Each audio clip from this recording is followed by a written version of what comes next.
कभी कभी आपको ऐसा लगता है कि सर कौन से चैप्टर पर मुझे कम ध्यान देना चाहिए, कौन से चैप्टर पर ज्यादा ध्यान देना चाहिए, और आप ऐसा देखोगे लगभग हर टॉपिक से सवाल आते हैं, लेकिन किससे कम आते हैं किससे ज्यादा आते हैं, उस हिसाब से आप डिसाइड कर सकते हो कि मुझे कौन सा चैप्टर पहले रेडी करना है, कौन सा बाद में रेडी करना है ना। जिन लोगों की बढ़िया तैयारी चल रही है भाई बेस्ट ऑफ लक, ऐसे ही चलते रहो, कोई टेंशन नहीं है इस चीज को फॉलो करने की। लेकिन हाँ, जिन लोगों की तैयारी में कहीं ऐसा लग रहा है कि यार मुझे बस इंपॉर्टेंट चैप्टर बता दो कौन कौन से कर लें, तो वेटेज के हिसाब से उसको शॉर्ट करो और अपनी तैयारी चलाओ। आईयूपीएससी आइसोबरिज्म जीओसी से 2 सवाल, हाइड्रोकार्बन से 3। बस करना क्या है आपको, जो चैप्टर ज्यादा वेटेज रख रहा है, जो अभी मैंने आपको क्वेश्चन नंबर दिखाए कितने चैप्टर से कितने सवाल आ रहे हैं। हेलो बच्चों, बहुत बहुत नमस्कार, कैसे हैं आप लोग। उम्मीद करता हूं बहुत अच्छे होंगे और आपकी तैयारी बहुत जोरदार चल रही होगी। कभी कभी आपको ऐसा लगता है कि सर कौन से चैप्टर पर मुझे कम ध्यान देना चाहिए, कौन से चैप्टर पर ज्यादा ध्यान देना चाहिए।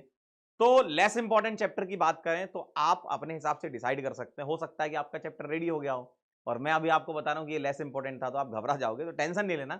लगभग हर चैप्टर से सवाल आता है, आपने रेडी कर लिया बहुत अच्छी बात है, लेकिन अभी से लेकर के नीट के एग्जाम तक आप डिसाइड कर लेना। मैं आपको परसेंटेज वेटेज के हिसाब से और नंबर ऑफ क्वेश्चन के हिसाब से कुछ डेटा लेकर के आया हूं, पिछले 5 साल के पीवाईक्यूज को एनालिसिस करके मैं लाया हूं, ठीक है। तो आप देख लीजिए एक बार, जिसमें आपको लगे कि हाँ यार इसमें कम क्वेश्चन आ रहे हैं तो उसको हम बाद में रेडी कर लेंगे। पहले कौन से रेडी करने हैं जो ज्यादा इंपॉर्टेंट है, जिससे सवाल आएगा ही आएगा। और आप ऐसा देखोगे लगभग हर टॉपिक से सवाल आता है, ऐसा नहीं कि सवाल ना ही आए, सवाल आता है, हर चैप्टर से सवाल आता है, लेकिन किससे कम आते हैं किससे ज्यादा आते हैं, उस हिसाब से आप डिसाइड कर सकते हो कि मुझे कौन सा चैप्टर पहले रेडी करना है, कौन सा बाद में रेडी करना है ना। तो अगर मैं बात करूं आपसे, आईयूपीएससी आइसोबरिज्म जीओसी से 2 सवाल, हाइड्रोकार्बन से 3, हेलो एल्केन हेलोजन से 1, एल्कोहल इथेनॉल से 1, कार्बोनिल कंपाउंड कार्बोक्सिलिक एसिड से 3 सवाल, ठीक। अमीन से डाइजोनियम से 2 सवाल, बायोमोलिक्यूल से 2 सवाल, प्रैक्टिकल ऑर्गेनिक केमिस्ट्री से 1 सवाल।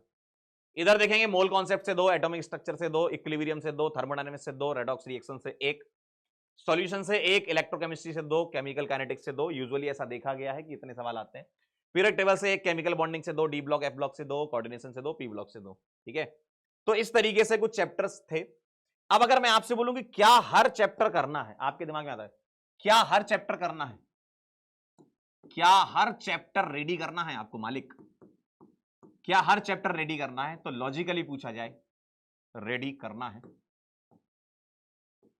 लॉजिकली पूछा जाए आप मेरे से आंसर, अगर आप ये पूछो सर हर चैप्टर रेडी करना है, आंसर है यस, कोई चैप्टर छोड़ना नहीं है।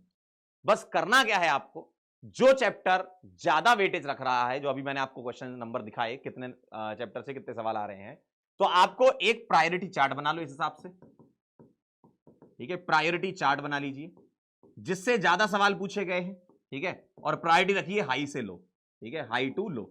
मैंने तो खैर सारे चैप्टर आपको लगभग एनसीईआरटी सीक्वेंसिंग के हिसाब से लिखा हुआ है, आप इसकी प्रायोरिटी सेट कर लो, हाई से लो तक जाओ, और जिनका वेटेज आपको ज्यादा दिख रहा है, ज्यादा सवाल दिख रहे हैं, उसको आप पहले पूरा करें और हाई से होते हुए लो की तरफ जाएं।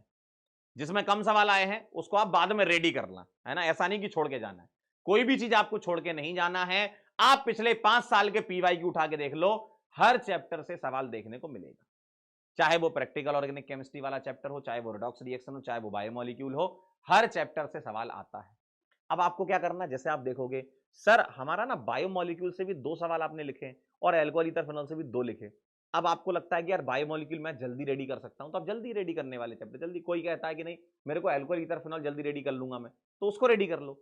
तो बस इसको ना थोड़ी सीक्वेंसिंग ऊपर नीचे करनी है, ताकि आपके वो चैप्टर ज्यादा जल्दी तैयार हो जाएं जो सवाल आने ही वाले हैं, मतलब ज्यादा सवाल जिसके आने वाले, देखो सवाल तो हर एक से आना है, ज्यादा सवाल जिससे आने वाले हैं उसको आप पहले रेडी कर लीजिए।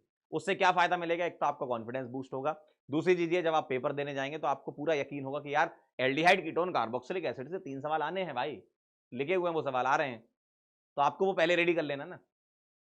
तो आप इसको लिस्ट कर लीजिए और इस हिसाब से अपनी तैयारी कीजिए, और पीवाईक्यूज आप उठा के देखेंगे, जिस चैप्टर के सीक्वेंस में आप तैयारी करेंगे उसी चैप्टर के सीक्वेंस में आप पीवाईक्यू करेंगे। ऐसा नहीं कि आप आज पढ़ रहे थे हाइड्रोकार्बन और पीवाईक्यू लगा रहे हो आप बायोमोलिक्यूल के, नहीं, आपको पहले जो चैप्टर आप रेडी करते जा रहे हो उस हिसाब से आप चलते जाओ। हो सकता है कि आप कभी सीक्वेंस में चल रहे हो, ठीक है, अच्छी बात है, आप सीक्वेंस में चल रहे हो, बढ़िया चल रहा है तो अच्छी बात है, उसमें कोई दिक्कत नहीं है। आप बोलो सर हम तो तैयारी करते करते एल्डिहाइड कीटोन कार्बोक्सिलिक एसिड तक पहुंच चुके हैं, अब क्या करें। इस वीडियो से इधर उधर भागने की जरूरत नहीं है, ये वीडियो उन बच्चों के लिए है जो ये डिसाइड नहीं कर पा रहे कि हम पहले क्या रेडी करें। जिन लोगों की बढ़िया तैयारी चल रही है भाई बेस्ट ऑफ लक, ऐसे ही चलते रहो, कोई टेंशन नहीं है इस चीज को फॉलो करने की। लेकिन हाँ, जिन लोगों की तैयारी में कहीं ऐसा लग रहा है कि यार मुझे बस इंपॉर्टेंट चैप्टर बता दो कौन कौन से कर लें, तो वेटेज के हिसाब से उसको शॉर्ट करो और अपनी तैयारी स्टार्ट कर दो।